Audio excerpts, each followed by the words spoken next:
آج کے دور تو سائنس کا دور ہے، آج کا دور تو تھیوریز اور لاجکس اور بڑی بڑی ایجادوں کا دور ہے جناب۔ ٹریول بڑا فاسٹ ہو گیا، بندہ صبح کہیں ہوتا ہے، شام کہیں ہوتا ہے، ایک دن پہلے کسی اور ملک میں ہوتا ہے، دوسرے دن کسی اور ملک میں ہوتا ہے، مہینوں کا سفر گھنٹوں میں ہو گیا۔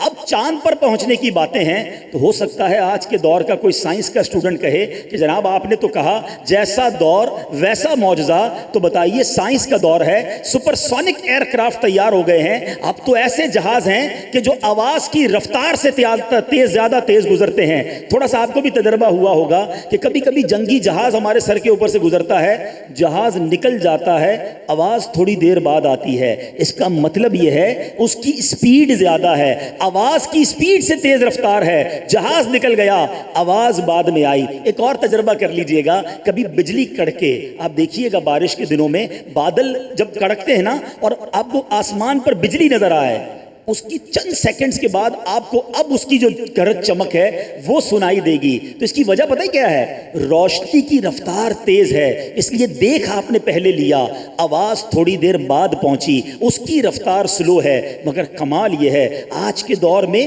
اتنی سائنس نے ترقی کر لی کہ آواز کی رفتار سے زیادہ تیز سفر ہونے لگا۔ اب سائنس کا اسٹوڈنٹ پوچھے کہ بتاؤ آج کے دور کے مقابلے میں کوئی معجزہ ہے نبی پاک کا؟ تو اب میں بتاتا ہوں میرے آقا کی رفتار کا عالم کیا تھا۔ علماء لکھتے ہیں مکے سے بیت المقدس 1 مہینے کا سفر ٹھیک ہو گیا، بیت المقدس یعنی زمین سے پہلے آسمان کا سفر 500 سال کی راہ ہے۔ 500 سال تک گھوڑ سوار گھوڑا دوڑاتا رہے تو پہلے آسمان تک پہنچے گا، اتنا فاصلہ ہوگا۔ پہلے آسمان سے دوسرے آسمان 500 سال کی راہ، دوسرے سے تیسرے آسمان 500 سال کی راہ، 7 آسمان تک تقریباً 3500 سال کی راہ، سدرۃ المنتہا پہنچنا، پھر لامکاں۔ کتنا ڈسٹنس تھا یہ تو پتہ ہی کسی کو نہیں، گویا یہ ہزاروں لاکھوں سال کا سفر تھا۔ نبی پاک نے کتنی دیر میں کیا؟ روایتوں میں آتا ہے، آپ نے دیکھا ہوگا میٹھے اسلامی بھائیوں، جب آپ کبھی سردی میں اپنے بستر سے اٹھتے ہیں تو بستر تھوڑی دیر تک چند سیکنڈ تک گرم رہتا ہے، اس کے بعد نارمل ہو جاتا ہے۔ اگر آپ دروازہ زور سے کھول کے بند کریں تو چند سیکنڈز تک کنڈی ہلتی ہے، پھر کنڈی رک جاتی ہے۔ علماء لکھتے ہیں، سیرت نگاروں نے لکھا، آقا یہ سارا سفر کر کے جب واپس آئے کنڈی ابھی ہل رہی تھی، بستر ابھی بھی گرم تھا۔